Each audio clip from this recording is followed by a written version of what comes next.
I'm Dana Granger, and I was 32 the day my father parked my grandmother in an airport lounge like a bag he meant to lose. He smiled when he said it. Just sit here. We'll check in and come right back. My grandmother had Alzheimer's. She believed him. For about 4 minutes, so did I. My parents thought leaving her in that lounge was the end of it. They had no idea the nurse they raised had already started writing down the time. What I did next is the reason a judge later looked my father in the eye and used the word unfit. This is the story of a one-way ticket nobody thought I'd read. Welcome back to Calm Drama Stories. Quiet stories about ordinary women, impossible families, and the line you finally decide no one gets to cross again. If that's your kind of story, settle in. Pour the coffee, drop a comment, and be sure to subscribe. I grew up with two families inside one. There were my parents in Lincoln, in a house with a 3-car garage and a lawn that got mowed in diagonal stripes. And there was my grandmother, Edith, on 160 acres outside Kearney, 2 hours west on I-80. My father, Raymond, sold insurance and smelled like cologne and certainty. My mother, Carol, ran the house like a showroom. They loved photographs of the family more than the work of being one. Grandma loved the work. She taught me to weed a lavender row before I could read. She hummed old hymns over the sink and let me stay up past bedtime shelling peas. When I became a geriatric nurse, people said I had a gift for the elderly. I just had Edith. By the time I tell you about, I was between travel contracts, living alone in a small rental on the east side of Lincoln, which is a polite way of saying I was the one with time. In families like mine, the one with time becomes the one with the job. Grandma had been moved off the farm a year earlier into my parents' guest room. "So we can help her," Mom said. I should have heard the quotation marks. The strange part started small. My mother, who hated dirt under her nails, suddenly wanted to talk about the farm, land values, acreage, whether the old place was really worth keeping. I chalked it up to stress. Caregiving wears people thin, and I knew that better than anyone. So I told myself she was tired, not scheming. That's the thing about the people you love. You give them the benefit of the doubt long after they've stopped earning it. And I gave mine right up until the gate agent called the flight. The week before the trip, my father asked me a question that didn't belong in his mouth. "Do you happen to know where the deed to the farm is kept?" We were at their kitchen island. He asked it the way you'd ask about a spare key. I said I didn't, and watched him not be disappointed enough. 2 days later, my mother floated a brochure across the same counter, a memory care community, glossy, with a fountain on the cover. "It would be so good for her," she said. "Professionals, around the clock." I'm a nurse. I know good memory care exists, and I know it costs money the brochure never prints. So I did what I'd tell any family to do. I asked to see the paperwork. I asked which facility, what the admission date was, whether they'd toured it. I said I wanted a care meeting, all of us at one table, before anything moved. My mother smiled and changed the subject to the trip. That was the new plan, apparently. A family reconciliation trip to Arizona, the 4 of us plus Grandma, to look at a condo they were thinking of buying. It sounded almost sweet. It sounded like the kind of thing functional families do. I had a bad feeling, the low kind that sits under your ribs, but I had no proof, and no good reason to refuse a trip framed as healing. So I said yes, and I told myself I'd ask my questions again at the gate. Here's the part I want you to hear, because I've replayed it 1,000 times. I saw the warning. I asked the questions. I just didn't know they'd already bought the ticket that made my questions too late. Epley Airfield in Omaha is an hour up the interstate from Lincoln, and we made it in good time on a Tuesday morning. Grandma sat between me and the window of the rental car, holding my hand the whole way, her fingers cool and smelling of the lavender hand cream she'd used my entire life. At the airport, she got nervous the way she did in crowds, so I kept her close while my parents handled the bags. We ended up in one of the lounges near the gates, the kind with low chairs and a coffee machine and too much glass.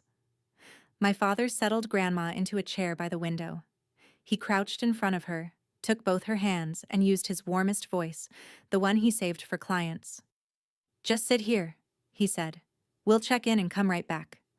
She nodded like a child being good. I almost let it go. But the bad feeling under my ribs stood up and spoke. So I told my parents I'd be right back and stepped 20 feet away to make a call. On my way, I noticed my father stop at the gate desk and lean in to say a few quiet words to the young agent behind it. I figured he was checking on our seats.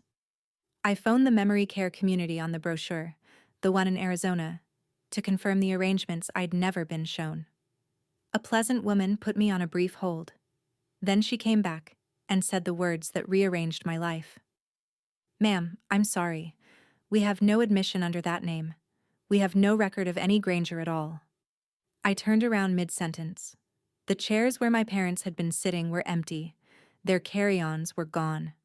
My grandmother sat alone by the window, exactly where she'd been told to, her purse in her lap and a folded boarding pass in her hand, waiting for two people who had already walked through security and out of her life. "Just sit here. We'll come right back." They never intended to come back at all. I want to tell you, I screamed. I didn't. Something in me went very quiet and very fast at the same time, the way it does in a code, when there's no room left for feeling and only room for doing. I crossed the lounge, but the chair by the window was empty now too. For one terrible second I thought they'd taken her after all, or that she'd wandered. Then I heard it, under the gate announcements and the rolling luggage, humming, low and tuneless and absolutely hers. My grandmother hummed when she was frightened, the same old hymn her whole life, the one my late grandfather used to sing to her in the garden. I followed the sound around a bank of chairs and found her standing near the window, showing a folded photograph to a young woman in airline uniform. "And this is my Walter," Grandma was telling her, pointing at a man 6 years dead. "He sings to me." The gate agent looked up at me with the kind, helpless face people get around dementia. I told her I was family, that I was a nurse, that I had her. And then my grandmother turned, and for a moment the fog lifted the way it sometimes did, sudden and bright and cruelly brief. She looked at me, really looked, and her whole face softened. "There you are," she said. "I knew you'd come back. I have caught newborns and pressed on stopped hearts and signed the bottoms of death certificates with steady hands. My hands were not steady then." I knelt down in front of her, took the boarding pass out of her fingers, and folded it once more into a small hard square I put in my own pocket. A one-way ticket to a city she had no reason to fly to, bought for a woman who would be found alone and become someone else's problem. They thought she wouldn't understand what had happened to her. The trouble was, I understood it perfectly. There's a version of this story where I fall apart in that lounge, and I'd understand it. But I had a confused, dehydrated 82-year-old in front of me, and panic doesn't help a patient. So I worked. I got her sitting again, got water into her in small sips, checked her color, checked her pulse at the wrist out of habit. She was tired and rattled, but physically all right. Then I did the thing that nursing beats into you over 1,000 bad nights. I started writing down the time. I opened the notes on my phone and logged it. The hour we'd arrived, the time my father said, "We'll come right back," the time the facility told me there was no admission, the time I found her alone. I photographed the empty chairs. I photographed the boarding pass, front and back, before it went in my pocket. I called my father. It rang twice and went to voicemail, which means he saw my name, and pressed the side button. I called my mother. A text came back within a minute, and I've kept it. "Don't make this dramatic. We've earned a rest. She's in good hands with you." Earned a rest. Good hands. As if abandoning a woman with Alzheimer's in an airport were a spa day they'd budgeted for. I sat with my grandmother's head against my shoulder while she hummed herself calm, and I felt something settle in me that has never fully left. Not rage. Rage is loud and useless. This was quieter and far more dangerous to them. It was the cold, clear focus of someone who knows exactly how systems work and has just decided to use every one of them. They'd left a paper trail without meaning to, and I am very, very good with paper. The first practical problem was where to take her. I couldn't bring her back to my parents' house in Lincoln. They weren't there. They'd boarded their own flight to Phoenix to go look at the retirement condo, the one this whole family trip had really been about. I learned that later, but I suspected it in the parking garage. So I drove us the hour back down to Lincoln, to my little rental, and got her settled on my couch with a blanket and the TV turned low. She slept 12 hours. I didn't sleep at all. By morning, I knew that my apartment wouldn't hold. It was small, it had stairs, and worst of all, it was strange to her. And strangeness is the enemy in dementia. There was only one place on earth my grandmother's brain still trusted: the farm. I wasn't naive about how it might look. I'm a nurse, and I knew that moving a woman who couldn't consent carried its own risks, and that my father would find a way to call it kidnapping. But you do not hand a vulnerable patient back to the people who abandoned her 12 hours earlier, not when her safety is the whole question, and I decided I'd get a lawyer on the phone before I did one more thing I couldn't defend. So once she'd eaten, I packed a bag, buckled her in, and pointed the car west. 2 hours on I-80 with the flat gold fields rolling by, Kearney exit coming up like an old promise. The farmhouse key was where it had always been, under the loose brick by the propane tank, and it still turned the lock. Inside, the air smelled like dust and dried lavender and the particular mustiness of a house missing its person. Grandma walked in, set her purse on the same hook she'd used for 50 years, and her shoulders came down 2 inches. "I'll start the coffee," she said, clear as a bell, and went to a kitchen she suddenly remembered. I stood in the doorway and watched her hands find the percolator without her eyes. The disease takes so much, but the body holds the places we loved the longest. I didn't know yet what I'd have to fight to keep her here. I just knew I wasn't taking her anywhere else. The farm told on them before the family did. I spent that first day opening windows and wiping a year of grime off the counters, half listening as Grandma drifted between the present and 1974. She told me about Walter, about the garden, about the lavender rose she'd planted, for the bees and for the smell of a thing that doesn't quit. Not one word about lawyers or money. Whatever my parents were after, she wasn't guarding it. She'd long since let it go where the rest of her recent life had gone. Then I cleared the stack of mail and circulars off the kitchen table, and underneath it I found something that stopped my hands. A glossy folder from a realty company in Kearney. Prairie Line Realty. Inside was a comparative market analysis on the farm, the full 160 acres, complete with an estimated sale price that had a comma in a place that made my stomach turn. Clipped to it was a draft listing agreement, half filled out and unsigned, dated 3 weeks earlier, with my father's name typed in the seller line. He'd gotten the agent that far, I would learn later, by telling her he was about to be appointed to handle his mother's affairs, which was simply a lie. 3 weeks. Before the trip. Before the lounge. My parents had walked a stranger across my grandmother's land, taken photographs of her home, and priced it for sale. And they had never once asked the woman who owned it. They hadn't asked her because they couldn't. She couldn't understand the question anymore, which raised the only question that mattered to me, standing there in her kitchen with her humming in the next room. If my grandmother couldn't consent to sell her own farm, then by what authority did my father think he could sell it for her? I didn't know the answer yet, but I knew exactly who to call to find out. My parents were back from Arizona within 3 days, and the phone calls started immediately. My mother went first, all warmth and reason. "Sweetheart, this has gone far enough. Bring her back to Lincoln. You're not equipped to do this alone." I almost laughed. I do this for a living. My father took a harder line. "You don't get to just take her, Dana. There are decisions being made for her welfare, and you're interfering." Decisions. Made for her welfare. By the people who'd left her in a lounge. But it was my Uncle Wes who told the truth, because Wes has never been able to hold a thought in without it spilling out the bottom. Wes ran an auto shop down in Grand Island, and Wes had money problems the family pretended not to see. He called me himself, skipping the pleasantries. "Look, the farm has to sell this quarter. It just does. So whatever you think you're doing, you're costing all of us." There it was. Not her welfare. The quarter. I asked Wes, as evenly as I could, how exactly they planned to sell a farm that belonged to a living woman who hadn't agreed to anything. He went quiet, then said something that turned the low feeling under my ribs into a plan. Your dad's handling that. There's a process. We just need her looked at by a doctor. Declared. You know. Then it's clean. Declared. They wanted her declared incompetent, not to protect her, but to take the wheel of her estate and drive it straight to a closing table. My mother let the same word slip on the next call, dressed up nicer.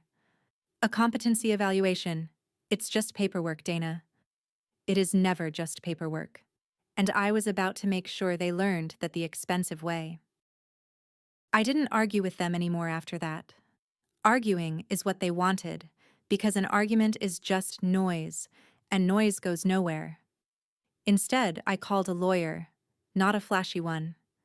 An elder law attorney in Kearney named Gene Halloran, a man in his late 60s who'd been practicing in Buffalo County since before I was born, and who answered his own phone. I told him everything in order, the way I'd been trained to give report at a shift change, the trip, the lounge, the phone call to the facility that didn't exist, the boarding pass, the listing agreement dated 3 weeks before the flight, the competency evaluation they wanted. He let me finish without interrupting, which is its own kind of mercy. Then he said something that told me I'd called the right man. You did 3 things right in the first hour that most families never think to do. You wrote down the times, you took photographs, and you kept her with you instead of handing her back. He paused. And no, taking her somewhere safe wasn't kidnapping, no matter what your father says. When the people responsible for a vulnerable adult abandon her, getting her to safety is exactly what the law expects. We'll paper it properly, and we'll do it fast.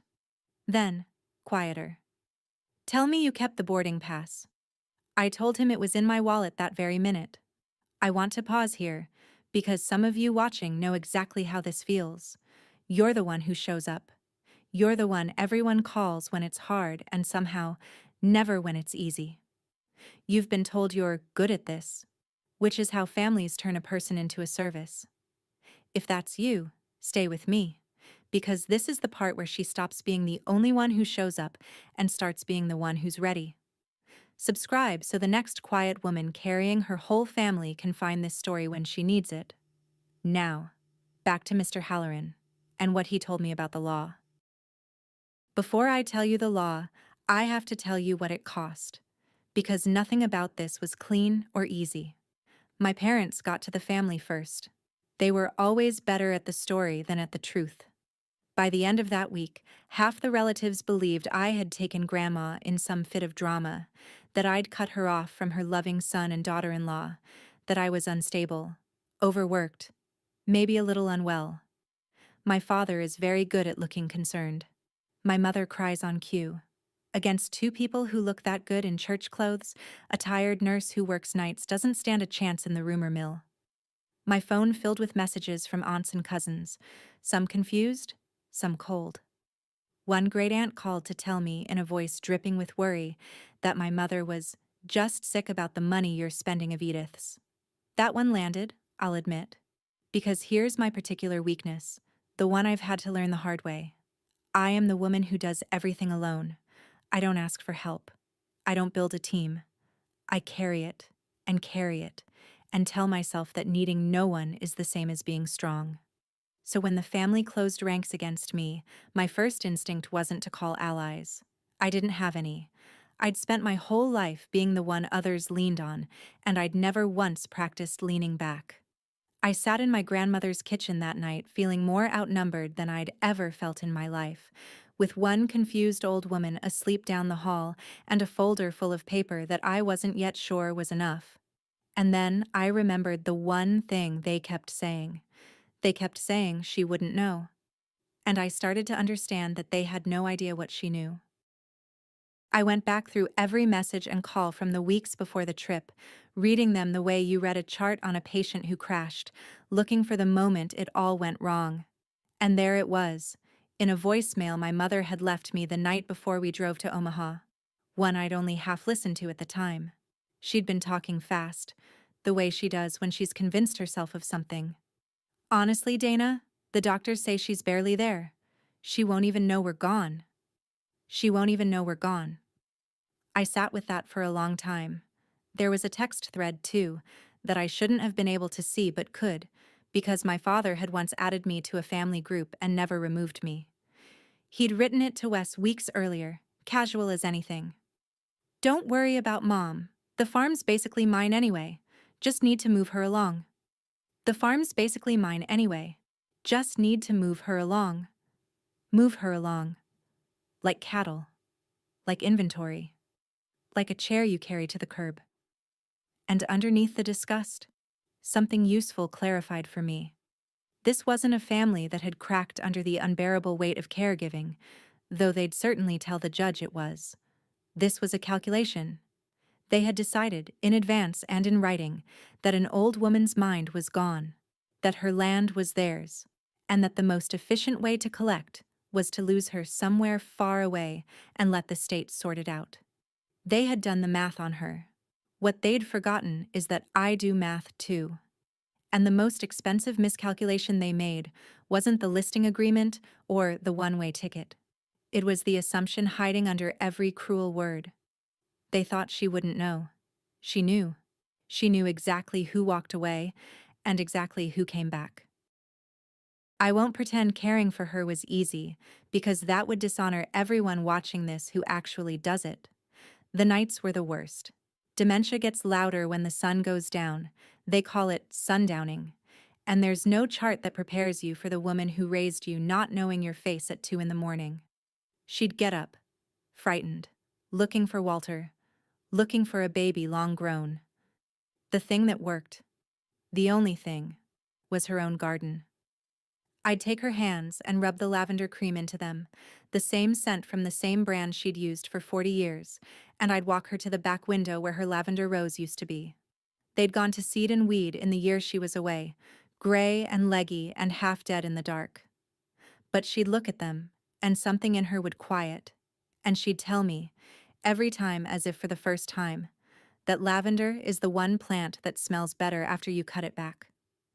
I started to think she was telling me something more than gardening. In the middle of one of those nights, headlights swung across the kitchen. My Uncle Wes, unannounced, 11 o'clock. Just wanting to talk. He didn't want to talk. He wanted to walk through the house. I watched him drift toward the old roll-top desk, opening drawers, lifting papers, his eyes hunting. Finally, he turned to me and asked the question that told me how blind they were flying. Where does she keep the deed, Dana? We can't find the deed to the farm anywhere. I almost smiled. They'd planned to sell 160 acres, and they didn't even have the paper that said it was theirs to sell. Because it wasn't. And they were about to find out exactly how it wasn't. The thing that changed everything wasn't a letter or a secret will. It was 30 seconds of grainy footage. Mr. Halloran had told me to report the abandonment to Adult Protective Services, and I had, the very next day, to a caseworker named Marion Doyle. Marion had 30 years of watching families do terrible things to their elders, and nothing in my story surprised her, which was somehow the most chilling part. She moved faster than I expected. She requested the airport security footage before it could cycle off the system, and a week later she called and asked me to come in and watch it with her. I want to be honest about what I expected. I expected confusion, a crowded lounge, a misunderstanding, maybe even an accident I could half forgive. That is not what the camera showed. The camera showed my father crouching in front of my grandmother and taking her hands, exactly as I remembered. It showed him stand, say something, and pat her shoulder. Then it showed him turn and walk away. And here is the detail I will carry to my own grave. Halfway across that lounge, with his mother sitting alone behind him, my father lifted his wrist and checked his watch. He wasn't fleeing. He wasn't overwhelmed. He was on schedule. My mother appeared at the edge of the frame, glanced back once, and the two of them walked together towards security without breaking stride, the way you leave a gate, not the way you leave your mother. Marion let the clip run to the end, then froze it on the empty chair. I've done this a long time, she said quietly. That's not a family that fell apart. That's a plan. I asked her to print the still of him checking his watch. It wasn't a confused old woman wandering off. It was a man on his way somewhere, glancing at the time, leaving the woman who raised him behind like a layover he didn't intend to make. I drove to Halloran's office with the still photo in a folder and asked him to teach me the rules, all of them, so I'd never again be the last to understand my own family's plan. He poured bad coffee and walked me through it slowly. My grandmother, he explained, no longer had the capacity to sign anything. That door was closed. She couldn't grant me power of attorney now any more than she could sell the farm to my father. The only lawful path left ran through the courthouse, and it had two parts. Guardianship, which is authority over the person, where she lives and how she's cared for. And conservatorship, which is authority over the property, the money and the land. A court appoints both, he said, and the court's only loyalty is to her best interest. People assume the son gets it automatically, he told me. He doesn't. The judge weighs who's suitable, and the court can pass right over a closer relative if that person is unfit, or if their interests collide with hers. Then he said the sentence that turned the whole thing around in my chest. A conservator can't simply sell a ward's real estate to pay his own debts. Selling her land takes a separate petition and the judge's approval. No court in this state signs off on selling grandma's farm to bail out her son's auto shop. I sat there and let it sink in. My parents' entire scheme rested on a foundation that didn't exist. They thought losing her would hand them the land. Instead, the act of losing her was the single best evidence I could possibly bring to a judge deciding who was fit to protect her. Their weapon and my weapon were about to turn out to be the same thing. They just didn't know I was the one holding it. That night, I took the boarding pass out of my wallet and really looked at it, the way you look at an X-ray once you know what the shadow means. I'd been carrying it as a wound. Now I started reading it as a record. It was one way, not round trip, not part of a family vacation package, but a single seat going one direction to a city my grandmother had no reason on earth to fly to alone. And printed along the bottom was the purchase date. It had been bought 11 days before the trip. 11 days. Before the smiles, before the family reconciliation, before my father crouched down and promised he'd come right back, he had already purchased a one-way ticket that would carry his mother somewhere far from home, where a confused woman found alone would be processed by strangers and quietly become a ward of some other county. The trip wasn't reconciliation. The trip was logistics. I called Marian Doyle the next morning and told her about the purchase date and asked whether the airline kept records of who bought the ticket and when.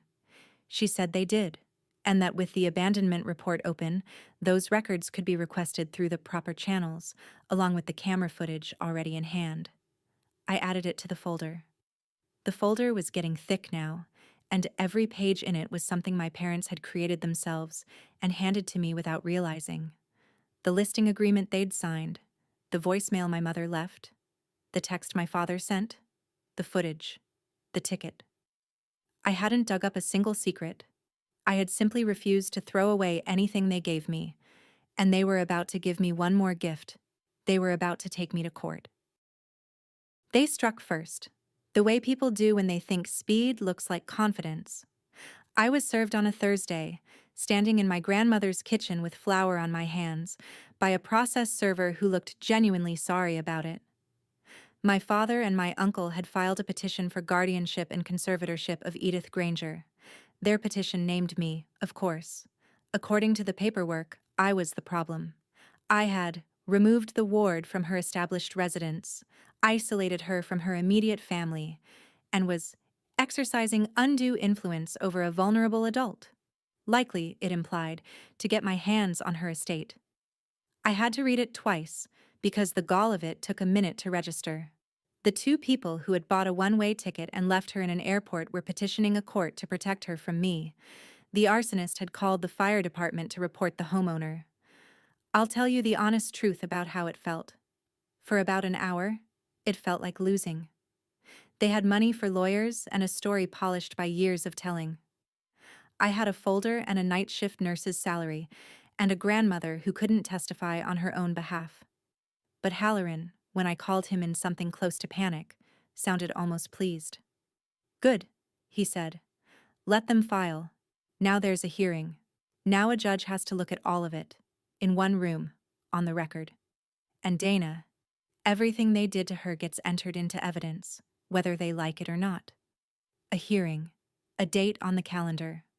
One room, one judge, and every piece of paper they'd ever created laid side by side with their faces. I stopped feeling like I was losing. I started getting ready. The lawyer they hired was the expensive kind, and his first move was to suggest, through Halloran, that we could all make this go away quietly if I returned Grandma and stepped aside. His second move, when I declined, was to start hinting at things about me, that I was unstable, that night shift workers are unreliable, that a single woman who inserted herself into an inheritance had obvious motives. I felt the old urge rise up, the urge to fight dirty back, to dig into my father's debts and my uncle's failing shop and my mother's pill cabinet, to throw mud until everyone was filthy. Halloran talked me out of it in one sentence. You don't win this by proving they're bad people, he said. You win it by proving you're the safe one. So we built a file, not a smear. We gathered the things a judge actually weighs. We got a formal capacity evaluation from her physician, documenting exactly what she could and couldn't understand, so no one could pretend I was hiding a competent woman.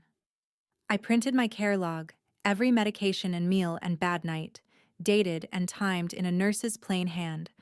We had the APS report, the camera still, the airline purchase records, the listing agreement, the voicemail, the text. And we had my license, my 12 years of caring for exactly this kind of patient, my whole boring, competent life laid out as the thing it had always quietly been, a qualification. I wasn't going to walk into that courtroom hot. I was going to walk in prepared, the way I walk into every room where someone's life is on the line. Let them bring the theater. I was bringing the truth, in a binder, with tabs.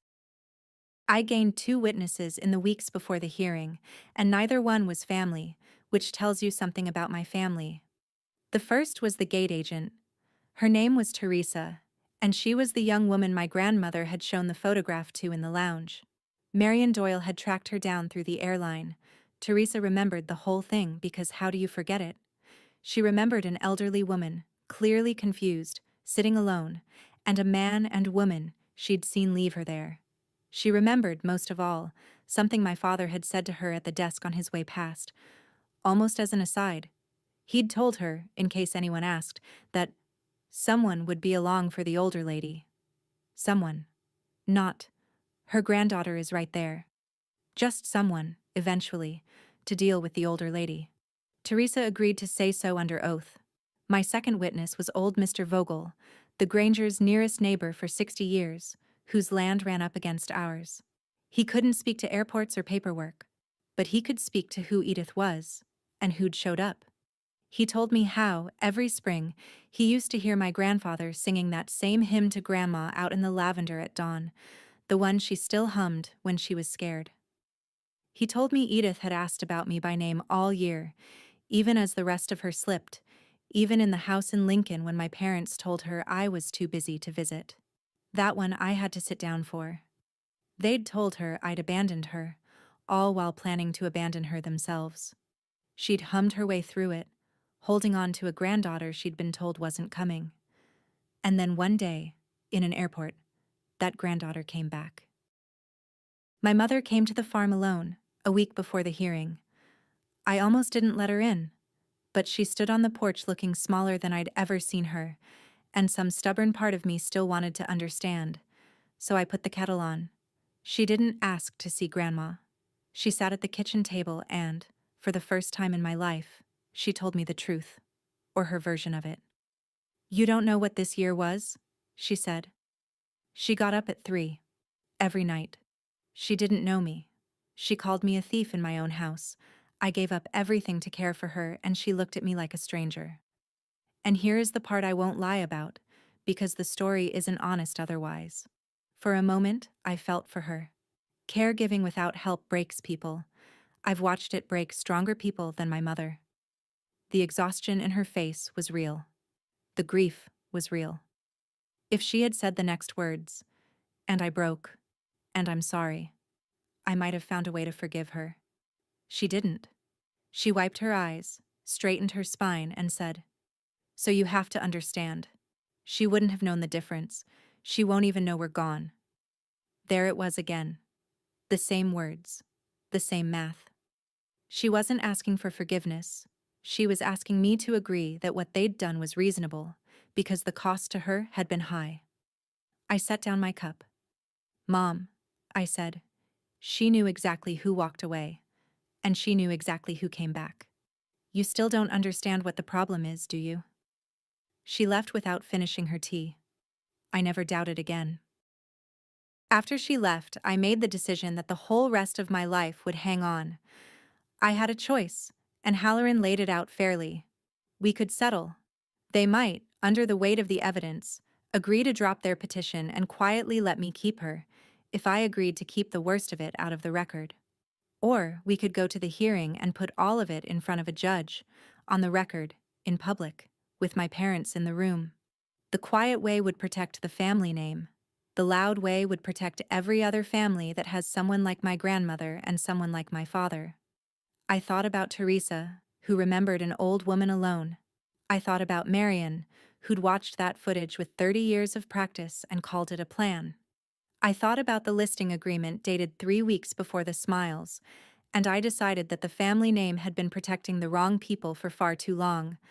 I'd take her home to this farm, legally and for good, and I'd do it in the daylight where everyone could see. I want to say something to you directly, because I know who's watching. Somewhere out there is a woman about to step away from her own relative to make one quick phone call, trusting the people standing closest to her. If that's you, read the paperwork before the plain boards, check the dates, keep the receipts, and subscribe, because these stories have a way of reaching the exact person who's about to need them. The hearing got moved up after that, because of the open abandonment report. The court wanted answers fast. So did I. The closer we got to the date, the more desperate they grew, and desperation makes people careless.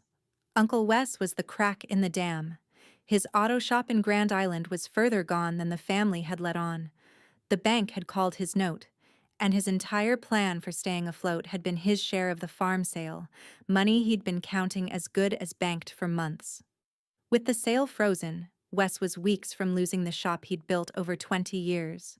So Wes leaned on my father, hard, and my father, who could not afford his own life either, leaned back. I heard about it secondhand, from a cousin who'd finally started to wonder why the loving son was so frantic to sell his confused mother's land. Their lawyer kept building the story that I was the schemer, the lonely niece who'd locked Grandma away on a farm to seize her estate. He repeated it so often I think he came to believe it.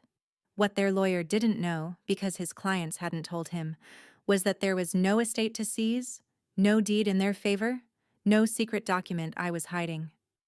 There was only an old woman who owned her own land, a court that would decide who could be trusted with her, and 30 seconds of footage of my father checking his watch as he walked away. They were arguing about the contents of a safe that didn't exist, while I held the only thing that was actually real. I almost felt sorry for the lawyer. He'd been hired to defend a story, and his own clients had handed me the facts. Some fights you win in the room. This one I'd already won. I just had to walk in and let everyone see it. The night before the hearing, my grandmother had one of her hard nights, as if she could feel the air tightening even though no one had told her a thing. She woke a little after midnight, frightened, asking for Walter, asking why the house was so dark. I did what I always did. I sat on the edge of her bed and took her hands in mine, and I worked the lavender cream into them. The same scent she'd once rubbed into mine after a day of weeding. The world turned all the way around now so that the child was the one steadying the grandmother. Somewhere in that year, I had stopped being the girl she comforted and become the woman who comforts her, and neither of us had marked the day it changed. She calmed under my hands. Then she started to hum, that old hymn, low and certain, the one Walter used to sing in the garden, and without quite deciding to, I hummed it with her. The two of us in the dark in a farmhouse her family was trying to sell out from under her. At the end of it, she looked at me with a flash of that terrible, beautiful clarity and asked me a question that I'll hear for the rest of my life. "Are they coming back?" she said. I knew exactly who she meant, even if she didn't. I held her hands a little tighter and told her the truth, the only promise I've ever been completely sure I could keep. "No," I said, "but I am. Every time." She nodded like that was enough, and slept. And I sat there until the window went gray, knowing that in a few hours I wouldn't need to raise my voice at all. The paper would do it for me. The Buffalo County Courthouse is a solid old building with marble floors that carry sound, and on the morning of the hearing, the hallway outside the courtroom was full of my family. My parents had dressed for it. My father wore the gray suit he saved for funerals and big sales, and my mother wore pearls and the carefully composed face of a woman who has been wronged. Uncle Wes paced near the water fountain, unable to hold still, checking his phone every 30 seconds. Their lawyer worked the group in low, confident tones. And there, against the far wall on a wooden bench, sat my grandmother, in the blue dress she liked, with Marion Doyle on one side and Mr. Halloran on the other. I'd worried all night about bringing her, whether the chaos would frighten her. I shouldn't have.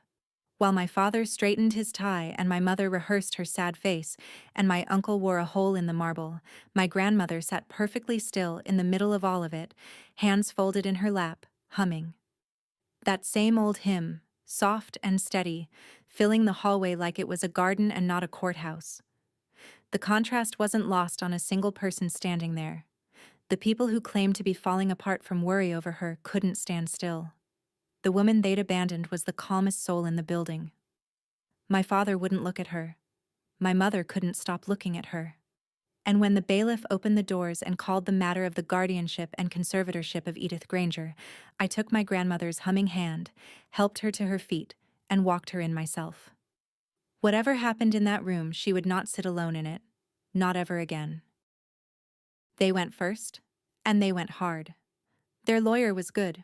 I'll give him that.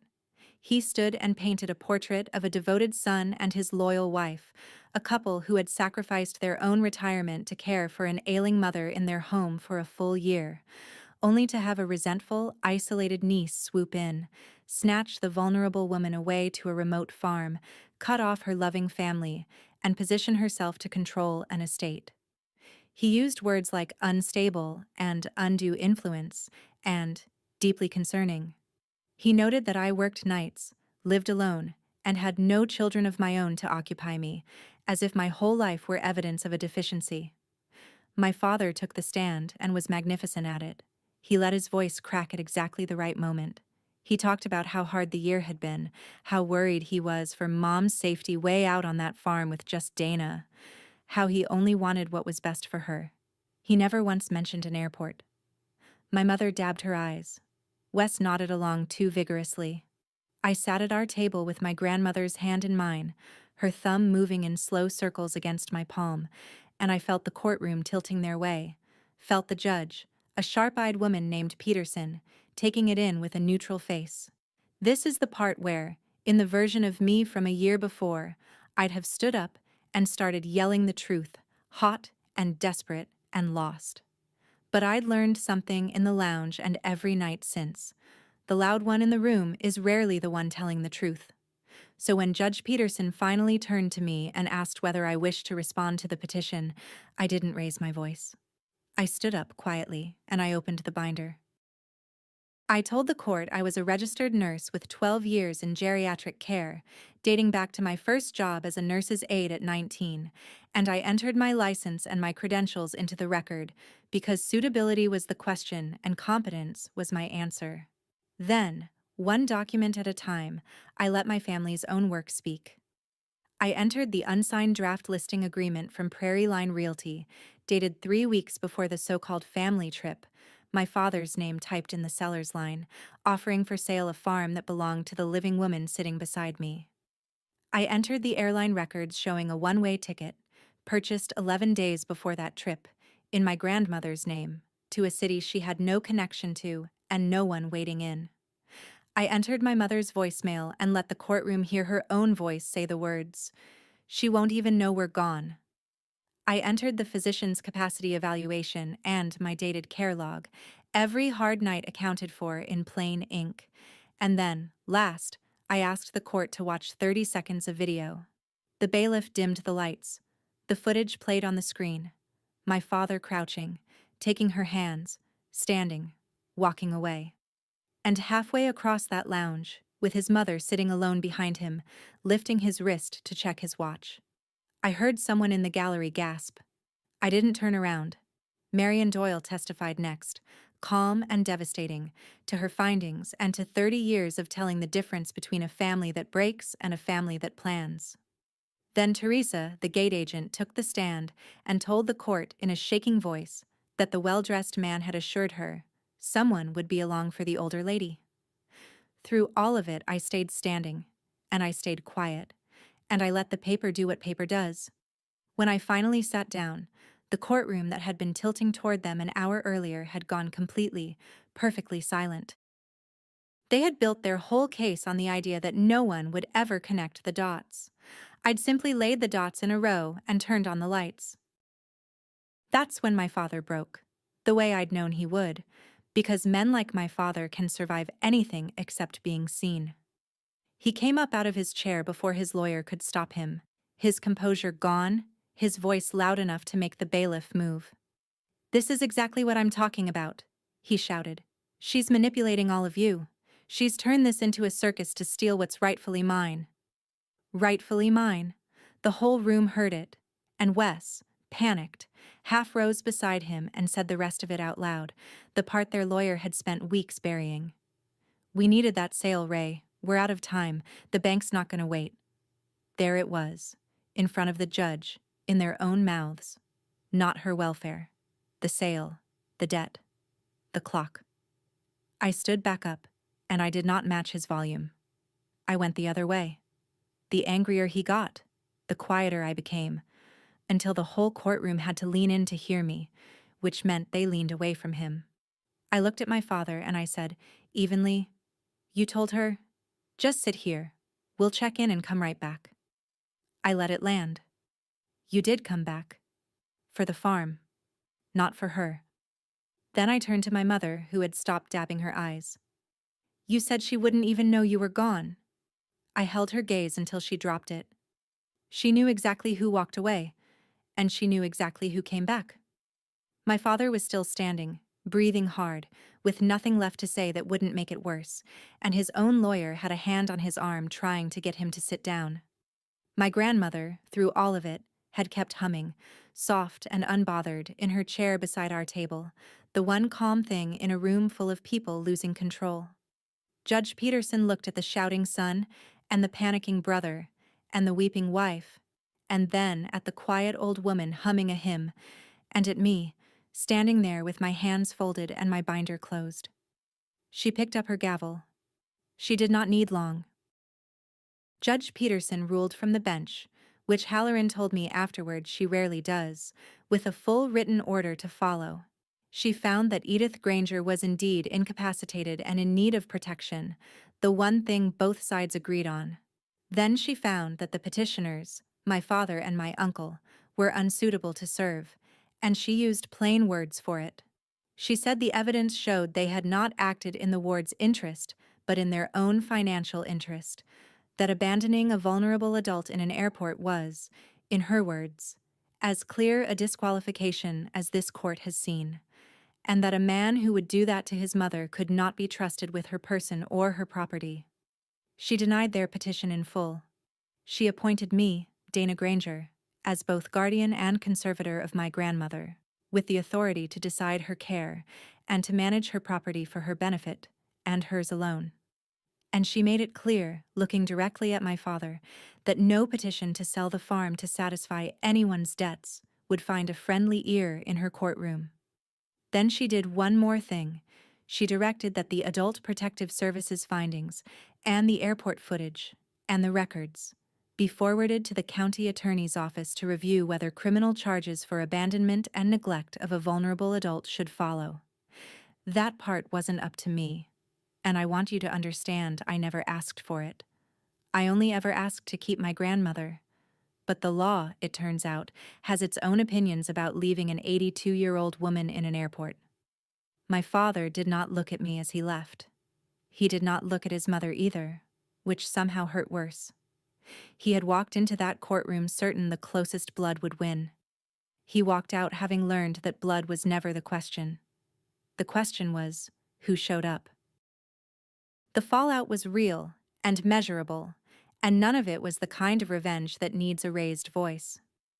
With the farm frozen and no sale to count on, Uncle Wes lost the auto shop within 2 months. The bank took it, the way banks do, and the family stopped pretending that hadn't always been the engine driving everything. My parents never bought the condo in Scottsdale. The down payment they'd been so sure of had been 160 acres that were never theirs to spend. The county attorney's review moved slowly, the way those things do, but the referral alone rearranged the family overnight. Suddenly the relatives who'd been so certain I was the unstable one had questions, and then, watching that footage make its quiet rounds, they had answers. The story my parents had told so well for so long finally met the one thing it couldn't survive, which was simply being looked at in full. I didn't gloat. There's no satisfaction in watching your own father become a cautionary tale. There's only a strange, tired grief underneath the relief. But I'll tell you what I did feel. Clean and certain, driving back west toward Kearney that evening with the guardianship papers on the passenger seat. They had spent a year trying to lose one old woman to gain a piece of land. They lost the land, and they lost each other. And somehow they still managed to lose her too. And I had her. I'd had her all along. I brought my grandmother home to the farm for good, which legally she'd never left, but now no one could come for her again. Spring came on the way it does out there, all at once after months of nothing, and the first warm Saturday I took her out to the back, where her lavender rose had gone gray and wild. I cut them back hard, the way she'd taught me, scared the whole time that I was killing them. She sat in a kitchen chair I'd carried out to the yard, watching my hands, and told me again that lavender is the one plant that smells better after you cut it down to almost nothing. I understood her, finally. Some things have to be cut back to the bone before they can come back stronger. We replanted what wouldn't recover, and within a few weeks there was green where the gray had been, and the bees found us, and the whole backlot started to smell like my entire childhood. One morning, I came out with 2 cups of coffee and found her already there, in her chair, face turned up to the sun, and when she heard me, she opened her eyes and looked at me with that rare, clear gaze that the disease still gave back now and then, like a gift it couldn't fully take. "There you are," she said. "I knew you'd come back." She'd said the same words in an airport lounge on the worst day of my life. This time, I sat down in the grass beside her chair, handed her the warm cup, and let myself believe her. I had come back, and I wasn't going anywhere. I left the hospital system that year and used what I knew to build something small in Kearney, in a storefront on a quiet street downtown. I called it the Garden Room. It's a coffee shop mostly, but really it's a memory cafe, a place where families with someone like my grandmother can come and sit, and be known, and not be a burden to anyone. There's lavender in pots in the front window, cut from her rose. The old folks hum along to the music sometimes, and nobody minds. I keep one photograph behind the counter of a man named Walter singing in a garden, and when a new face asks who he is, I get to say his name out loud. It's not a fortune, it's a life. It's hers, growing in me. If there's one thing I'd want you to take from all of this, it's that family isn't the people who promise they'll be right back. It's the ones who actually come back, and keep coming back, on the worst nights, when no one is keeping score, and there's nothing left to gain. That's my story.